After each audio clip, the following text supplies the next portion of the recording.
Nah, kita akan bahas tentang sekuritas dilutif gitu ya. Tapi walaupun direkam nggak boleh ini ditinggal tidur loh ya. Ini semua pada tidur nggak ini? Ayo. Enggak, Atau Ibu. tidur. Ya nanti udah berarti direkam aja nanti dengerin sambil tiduran. Kita bicara hari ini tentang sekuritas dilutif. Untuk lebih jelasnya kita saksikan dulu video tentang sekuritas dilutif.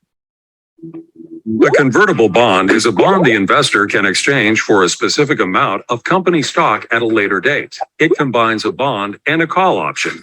The bondholder can benefit if there's an increase in the stock's value. The amount of stock that a bondholder can acquire is subject to a predetermined formula. Caroline buys a $500 bond from True Tone Music with a coupon of 5%. If the bond has a conversion ratio of 10 to 1, it means she can convert it into 10 shares of True Tone stock. This gives Caroline a conversion price of $50, or $500 divided by 10. Because the company's shares are now trading at $40, Caroline determines that she's better off holding on to the bond and receiving a predictable $25 annual return from her coupon payments. A couple years later, however, she notices that the company's share price has jumped to $60, well above the conversion price. Because the intrinsic value of her bond is now worth $60 times the conversion ratio of 10, which is $600 if converted into equity, she opts for the immediate $100 gain or premium. That's a $600 stock value minus the bond's $500 face value. Given the higher upside potential, convertible bonds are generally more attractive to investors than traditional bonds. This benefit explains why many companies. If a firm normally requires a 6% coupon to attract investors, it might be able to get by offering 5% for a convertible bond. Investors should be aware of the trade-offs, however. After all, there's always a chance that if the share price doesn't rise, the conversion feature will be useless. But for those seeking a steady payout now and a chance at bigger returns in the future, these bonds are an interesting option to consider. Caroline buys a $500 bond from True Tone Music with a coupon of 5%. If the bond has a conversion ratio of 10 to 1, it means she can convert it into 10 shares of True Tone stock. This gives Caroline. Nah, jadi misalnya si Caroline ini beli convertible bond senilai $500 dengan kuponnya 5%. Conversion rasionya tadi satu convertible bond bisa ditukar menjadi 10 saham gitu ya. Jadi setiap satu lembar bonds bisa ditukar dengan 10 saham, tergantung dari conversion ratio, bisa 5:1, 10:1. Kalau di sini tadi 10:1, artinya setiap satu lembar convertible bonds bisa ditukar menjadi 10 saham. Nah, kapan akan menjadi menarik ini harus ditukarkan gitu? Kalau tadi kita lihat Price of $50. 10. Because the company's shares are now trading at $40, Caroline determines that she's better off holding on to the bond. Nah, kalau misalnya satu lembarnya 500 bisa ditukar dengan 10 saham, kalau saat itu harga per lembar sahamnya $40, menarik nggak buat Caroline untuk mengeksekusi menukar bondnya menjadi saham? Menarik nggak? Dia beli satu obligasi harganya $500. Conversion rasionya 10:1. Artinya setiap satu convertible bond bisa ditukar menjadi 10 saham. Saat itu harga sahamnya $40 per lembar. Berarti 40 bisa ditukar berapa? 40 lembar kali $40 kali 10 lembar berapa? 400. 400. Berarti menarik nggak untuk ditukar dari saham dari obligasi ini ke saham? Enggak, Bu. Nggak menarik, maka Caroline akan hold. Kalau harga sahamnya nggak menarik untuk ditukar, dia nggak akan mengkonversi obligasinya menjadi saham. Nah, gimana kalau harga sahamnya naik? Kita lihat. Receiving a predictable $25 annual return from her coupon payments. A couple years later, however, she notices that the company's share price has jumped to $60, well above the conversion. Kalau misalnya harga sahamnya ternyata naik nih perusahaan. Sementara dia satu lembar obligasinya $500. Kalau harga sahamnya naik jadi 60, berarti kalau ditukar dia akan dapat capital gain berapa itu? 600.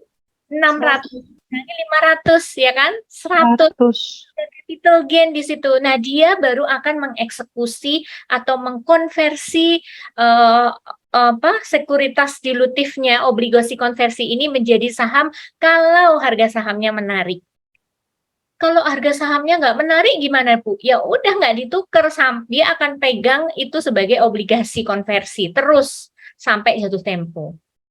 Tapi kalau nanti ketika tiba-tiba di tengah jalan obligasinya kan ini ada jatuh tempo ya, convertible bond tuh ada jatuh tempo 1 tahun, 5 tahun, maturity-nya berbeda-beda.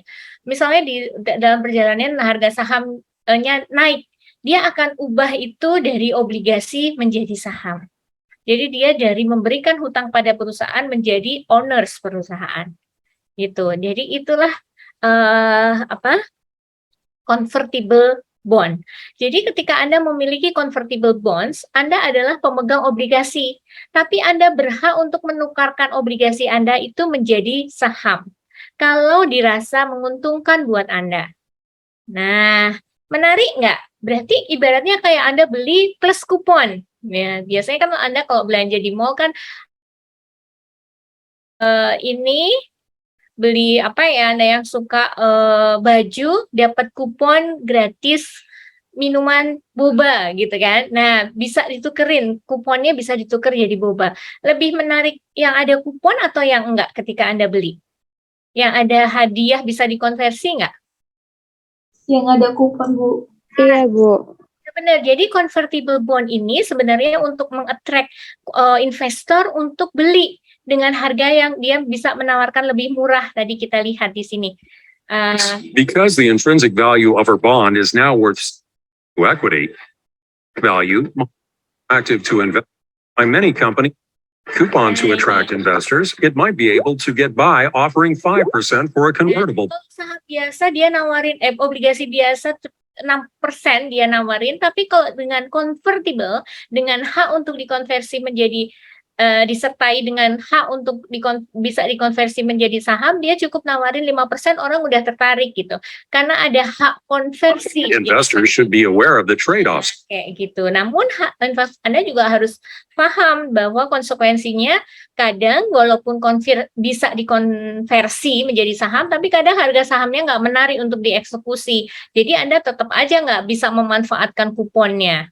Gitu, nggak bisa memanfaatkan, maksudnya bukan kupon 5% ini, nggak bisa memanfaatkan hak untuk mengkonversi gitu. Sampai sini ada gambaran dulu belum? Harus punya gambaran dulu sebelum kita tahu cara menghitungnya gitu, cara mencatatnya gitu.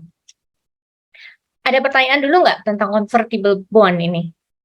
Atau dilutif sekuritis. Jadi sekuritas dilutif. Sekuritas dilutif itu sekuritas surat berharga yang bisa didilutif, ditukar menjadi surat berharga lain. Salah satunya convertible bond atau obligasi yang bisa dikonversi menjadi saham. Ada pertanyaan dulu nggak terkait ini? Ibu izin bertanya. Mbak Aulia nih.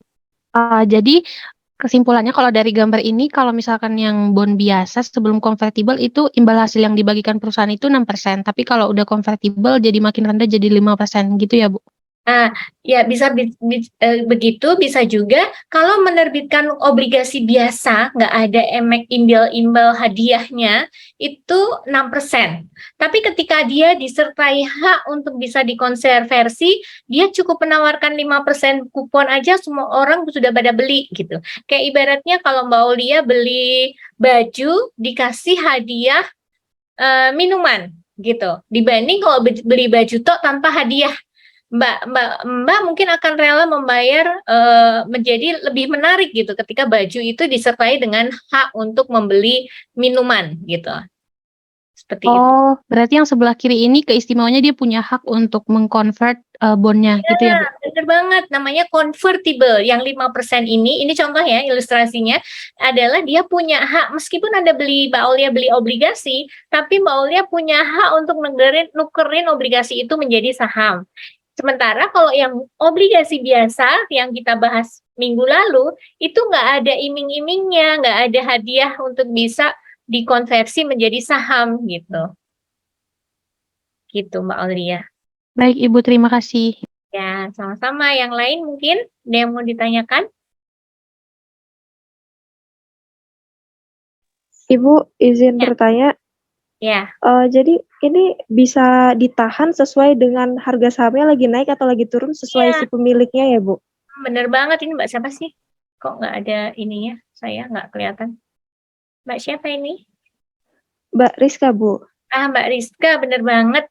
Jadi, Anda beli convertible bond tadi, Krakatau Steel yang lagi launching, convertible bond.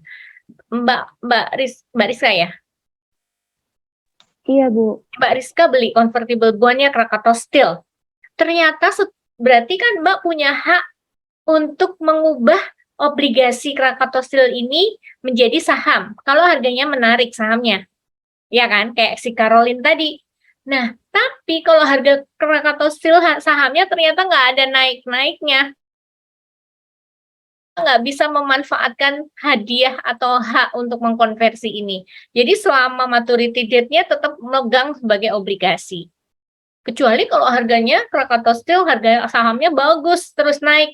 Mbak langsung konversi itu, obligasinya itu diubah menjadi saham. Kayak gitu.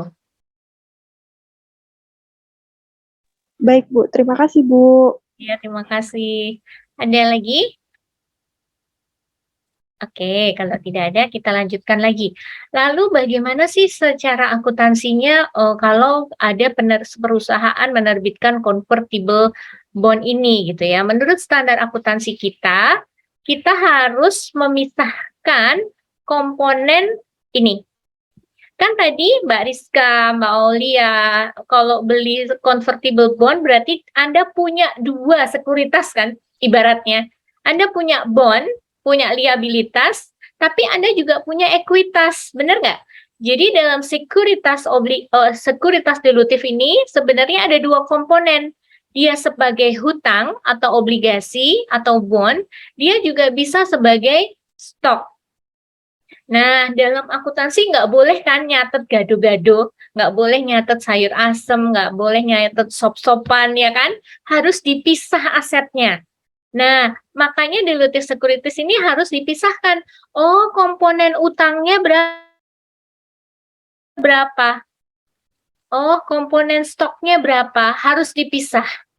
Nah, standar akuntansi kita bilang kayak gitu. Berarti kita harus memisahkan ketika ada perusahaan menerbitkan sekuritas dilutif, menurut PSAK 50, entitas harus mengakui secara terpisah komponen instrumen keuangan yang menimbulkan liabilitas maupun yang memberikan pemegang saham untuk mengkonversi menjadi ekuitas. Ya. Oke, jadi kan tadi sekuritas dilutif itu convertible bond itu contohnya adalah mereka obligasi yang bisa dikonversi menjadi saham kan? Berarti ada komponen hutang, obligasi kan hutang ya? Benar nggak? Benar nggak? Benar, Bu. Ya, kalau sekuritas kan ekuitas ya. Atau modal ya. Nah, berarti kita di dalam sekuritas dilutif itu ada dua komponen ini. Nah, nyatetnya secara akuntansi harus dipisah kedua komponen ini. Nggak boleh ditulis sekuritas dilutif gitu, nggak boleh. Nggak boleh ditulis kayak kemarin ketika pembelian lamsam juga nggak boleh kan, sekuritas lamsam nggak boleh. Jadi harus dipisah dulu berapa komponen utangnya, berapa komponen ekuitasnya. Nah, gimana cara kita harus mengimplementasikan pendekatan with and without gitu ya. Yang pertama tentukan nilai wajar dari sekuritas dilutif. Terus kemudian yang kedua tentukan komponen liabilitasnya. Terus yang ketiga mengeluarkan komponen liabilitas dari nilai wajar untuk mendapatkan nilai ekuitas. Kasih Ibu itu gitu ya. Contoh. Oh iya, sebentar sebelum contoh. Menurut Anda, kenapa sih kok perusahaan itu kok ribet-ribet kayak Krakatau Steel tadi mengeluarkan convertible debt? Kenapa? Tak giniin dulu, di skip dulu. Kenapa? Tadi satu, agar lebih menarik investor, benar nggak?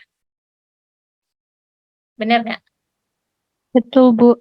Ya, terus ya yang itu mendapat pembiayaan utang dengan lebih murah karena tadi kalau obligasi biasa dia harus memberi kupon tinggi 6%. Tapi kalau dia jual obligasi yang disertai dengan hadiah untuk bisa dikonversi atau obligasi konversi, dia cukup ngasih 5%. Orang udah mau beli gitu. Berarti dia akan mendapatkan pembiayaan lebih murah. Terus alasan yang utama adalah untuk meningkatkan modal ekuitas tanpa melepaskan kontrol kepemilikan yang lebih dari yang diperlukan. Kenapa kok nggak saham aja ke obligasi? Karena kalau langsung jual saham, dia akan melepaskan kontrol kepemilikan. Tapi kalau jualnya obligasi kan itu hutang ya, orang yang membeli apa namanya? Kalau menjual saham berarti kan dia menjual kontrol pada orang lain ya, benar nggak? Kayak misalnya dulu Gojek, Tokopedia itu kan sekarang sudah dimiliki, controllingnya bukan pendirinya lagi gitu ya, jadi dilepas kontrolnya gitu. Nah kadang-kadang orang nggak mau kan, orang ini udah perusahaan aku diriin gitu kan, terus nggak mau dikontrol oleh investor lain gitu, maka dia tidak langsung mengeluarkan saham tapi melalui obligasi konversi. Meskipun dia bisa juga dikonversi sebagai saham kalau harganya menarik. Nah, itu alasan kenapa perusahaan menerbitkan itu. Nah, gimana sekarang akuntansinya? Karena kita bukan anak finance tapi akuntansi, berarti kita harus mau gimana cara nyatetnya gitu ya. Yang pertama kali pisahkan komponen ekuitas dan liability. Yang caranya fair value convertible debt dikurangi fair value liability komponen sama dengan equity komponen. Nah, berarti langkah pertama ketika kita akan mencatat sekuritas dilutif, yang langkah pertama adalah menghitung fair value convertible konversi atau utang konversi. Setelah ketemu fair value-nya, kita hitung lagi fair value liability komponen. Liability komponen berarti fair value obligasi, surat utang, gitu kan. Terus yang ketiga, 1 minus 2 akan ketemu 3. Komponen dari ekuitas. Ada pertanyaan nggak sampai sini? Ya, kita langsung latihan. Contoh, Rose Group menerbitkan 2.000 obligasi konversi. Obligasi tersebut memiliki jangka waktu 4 tahun dengan nilai bunga 6%. Diterbitkan setara nominal 1.000 per obligasi. Oke, bunga yang dibayarkan setiap 31 Desember. Setiap obligasi dapat dikonversi menjadi 250 saham. Tingkat bunga pasar atas utang non-konversi serupa 9%. Berarti konversi rasionya berapa nih? 1 obligasi konversi bisa ditukar menjadi 250.000. ya 250 lembar saham, banyak ya. Nah, satu obligasi konversi tadi harganya 1.000. Nah, gimana sekarang kita nyatetnya? Kalau kayak gini, nggak boleh cash, kreditnya obligasi konversi nggak boleh. Kita harus pisahkan dulu komponen liability dan komponen ekuitas. Nih, pertama hitung dulu. Hitung dulu fair value of sekuritas dilutif. Berapa tadi? 2.000 kali berapa tadi? Mana coba? Ayo baca ini. Berapa harga fair value dari obligasi konversinya? 2.000 kali 1.000. Iya, pinter. Kali 1.000. Nah, langkah kedua, sekarang kita menghitung apa? Menghitung fair value of liability, fair value of obligasi. Ingat kemarin pas belajar obligasi, kita ngitung fair value-nya gimana? Present value dari apa? Present value dari principal, ya kan? Plus present value dari kupon. Masih ingat kan? Masih ingat nggak? Masih, Bu. Alhamdulillah, saya nggak serasa ngomong sendiri. Nah, sekarang udah ketemu nih. Di present value kan tadi obligasinya 2.000 ya. Kemudian N-nya 4 tahun, I-nya 9%. Rasionya, faktornya 0,70. Nah, kemudian kita lihat present value interest payment-nya. Interest-nya berapa tadi? 2.000 kali 120 dari mana? Ayo. Dari mana? Ayo, 120 kali mana? Interest-nya tadi mana? Dari mana interest? Modal anuitas, Bu. Iya, maksudnya berapa kuponnya? Pertanyaannya. Berapa? Ayo. 6%, Bu. Pinter. 6% kali 2.000, ya kan? Sekarang kita present value-kan.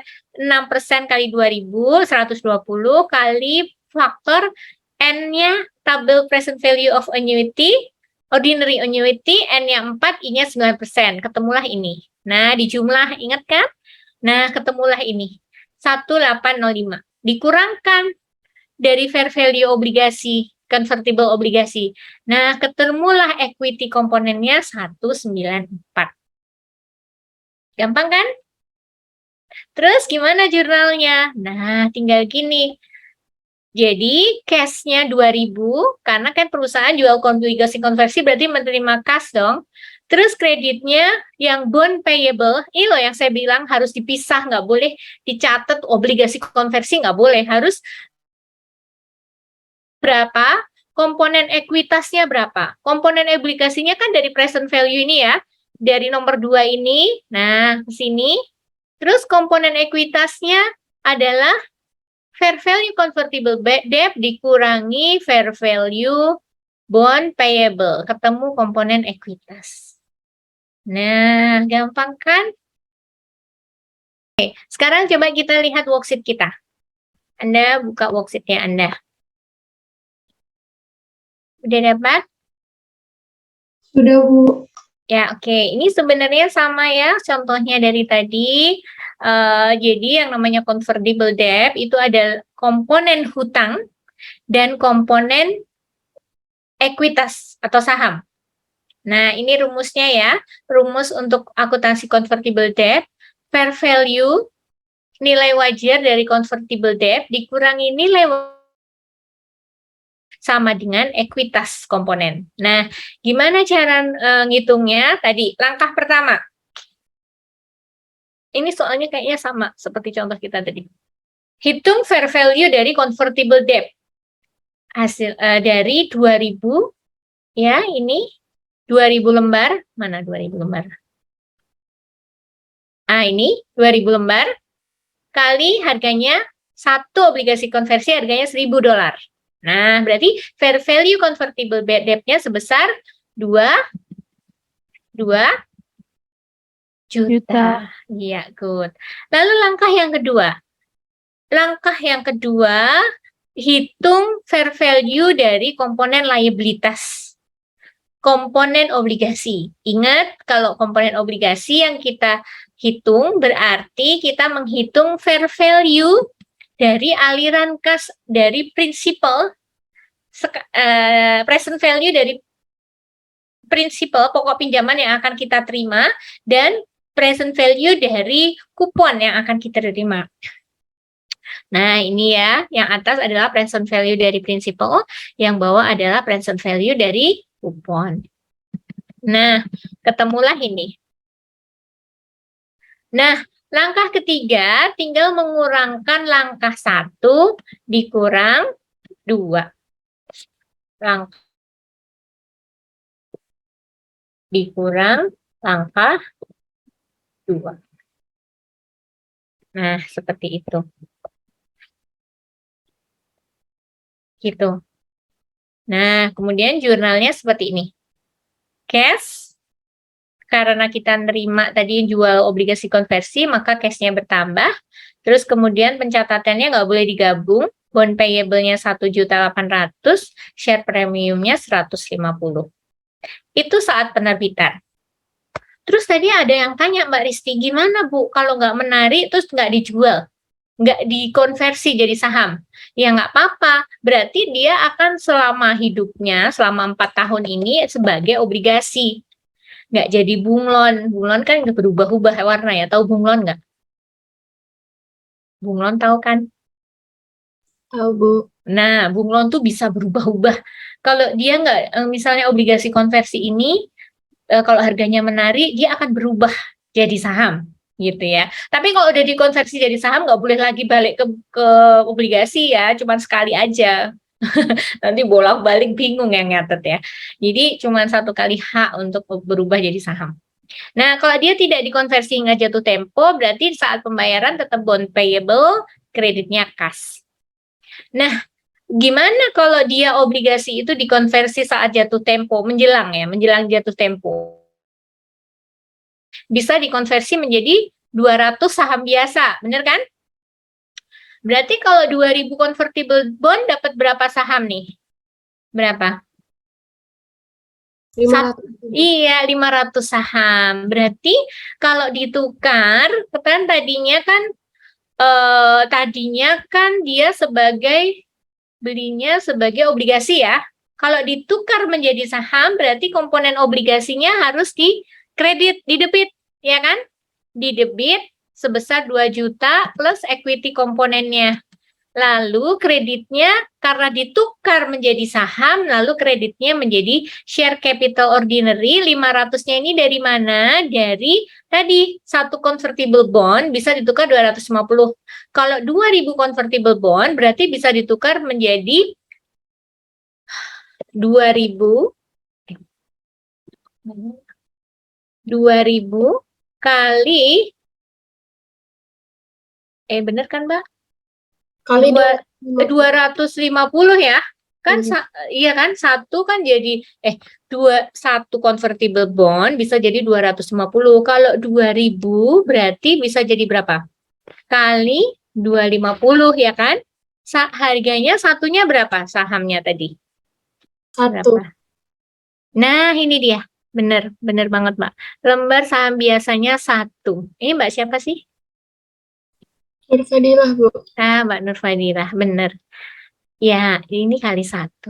Nah, berarti kalau ditukarkan, obligasinya ditukar menjadi convertible, menjadi obligasi, maka komponen hutangnya hilang. Kan tadi kan kalau nyatet obligasi pertama kan, ini ya, bentar saya scroll lagi. Nah, tadinya kan bond payable-nya kan di kredit kan, karena hutang bertambah kan. Nah, kalau ditukar maka di debit sekarang. Nih, bond payable dan share premium conversion-nya di debit. Kreditnya penambahan ekuitas. Nah, kelebihannya ini merupakan share premium. Kan harga nominalnya cuma 1, tapi dia bisa dikonversi, ditukar jadi 2 juta pound payable. Berarti kelebihannya adalah premium. Sampai sini ada pertanyaan? Belum, Bu.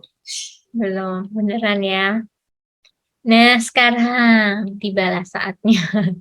Gimana kalau obligasi itu dikonversi saat sebelum jatuh tempo? Artinya misalnya dia dikonversi tengah-tengah gitu. Misalnya di 31 Desember 2020, harga sahamnya menarik nih. Harga sahamnya menarik. Jadi saya ubah deh dari obligasi saham dari obligasi ke saham. Ya udah tinggal melihat nilai buku saat itu.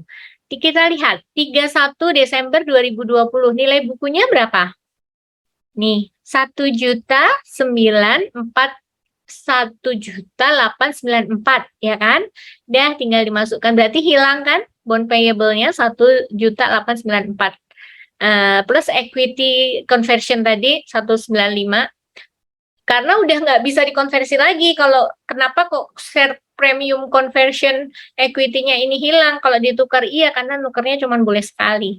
Nah, kemudian debitnya adalah share capital ordinary, sejumlah tadi conversion ratio-nya dikalikan harga per lembarnya saham.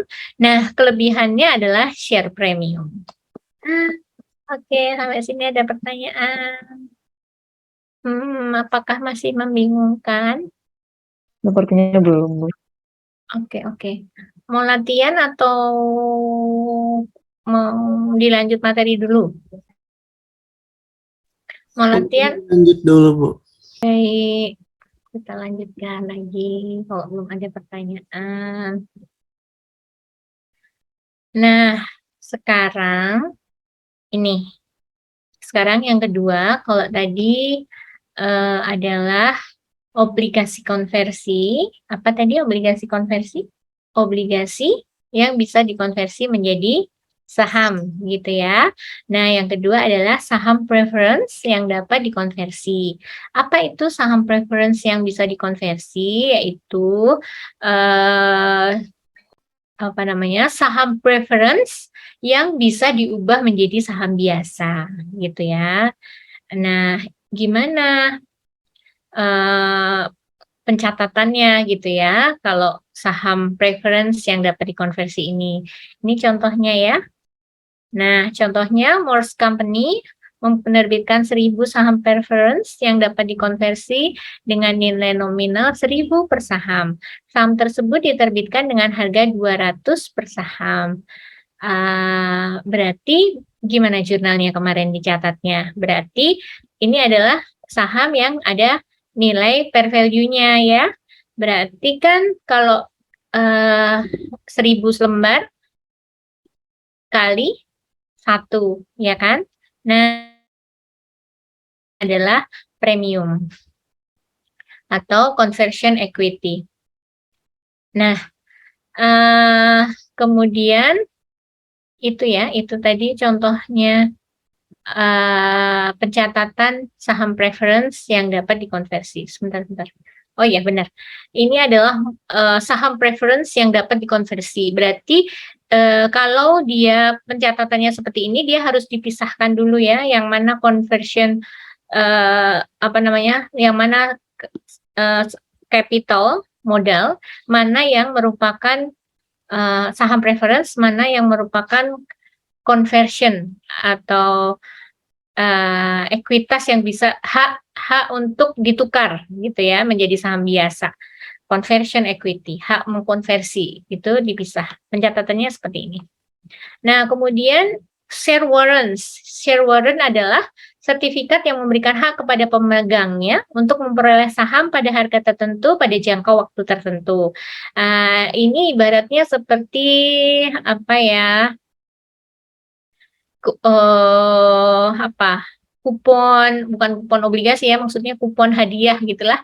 Kalau Anda beli warrant, itu berarti nanti Anda bisa beli sahamnya Krakatau Steel misalnya pada jangka waktu 2 tahun seharga 1.000.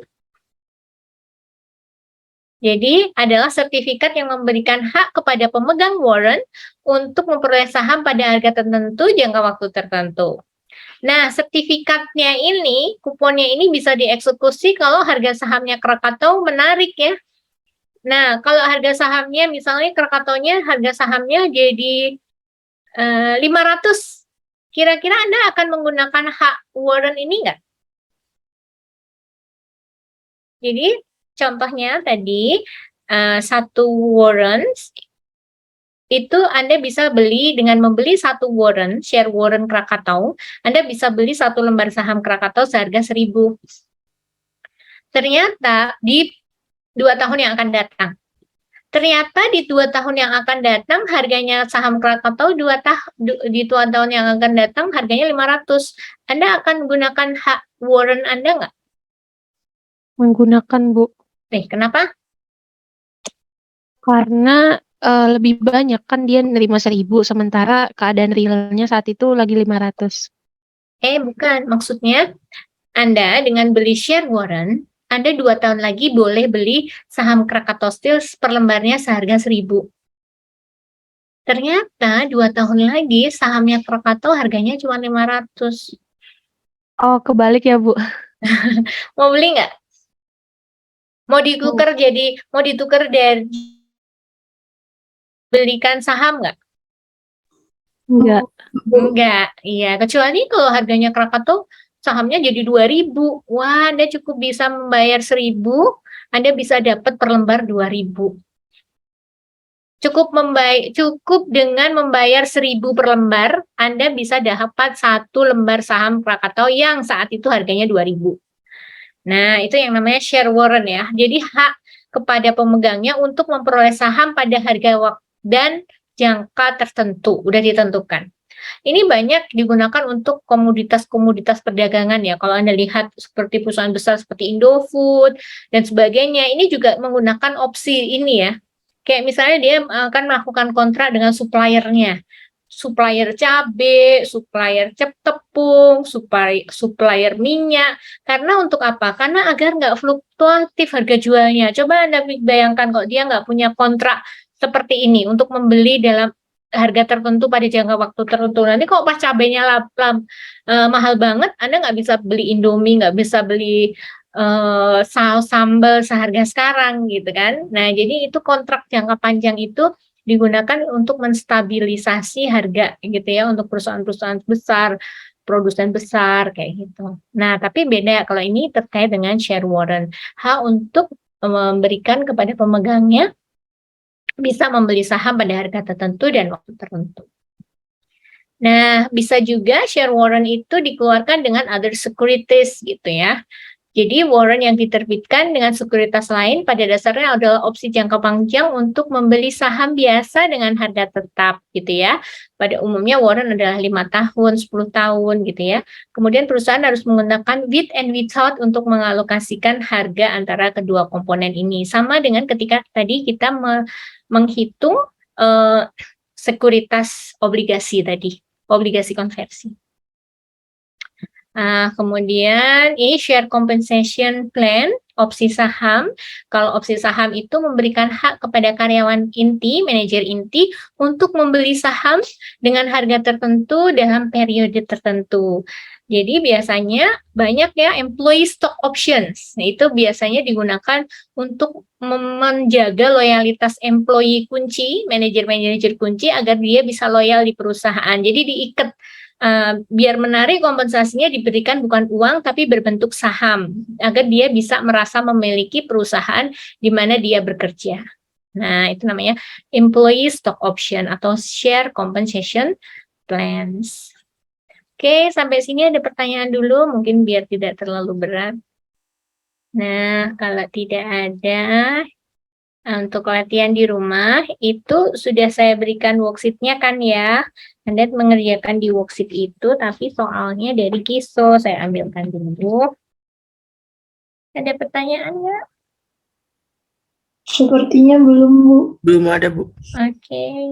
Nah, coba dari PR-nya, brief exercise. Ini slide saya kelihatan nggak? Terlihat, Bu. Lihat, Bu. Ya, 16.2. Itu Petrenko ya. Nama perusahaannya Petrenko. Dan brief exercise 16.3. 16.2 ini tentang obligasi konversi. Terus kemudian yang 16.2 ini terkait obligasi saham konversi. Oke.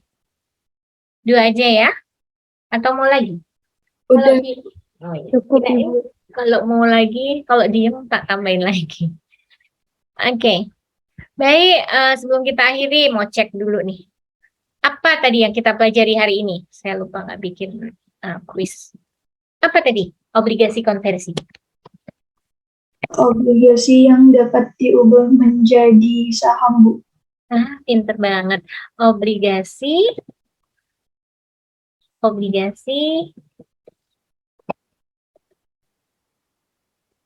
yang bisa diubah menjadi saham. Pinter. Kalau saham preference yang bisa dikonversi artinya? Saham preference yang bisa diubah menjadi saham biasa. Iya, saham preference yang bisa diubah menjadi saham biasa. Terus kalau konversi rasio. Konversi rasio, obligasi konversi itu 1:15. Artinya apa? Konversi rasio obligasi konversi 1:15 artinya? Satu obligasi bisa dikonversi menjadi 15 lembar saham. Oke, good. Satu obligasi konversi bisa ditukar menjadi 15 lembar saham. Biasa. Oke, good. Sekarang share warrant. Share warrant.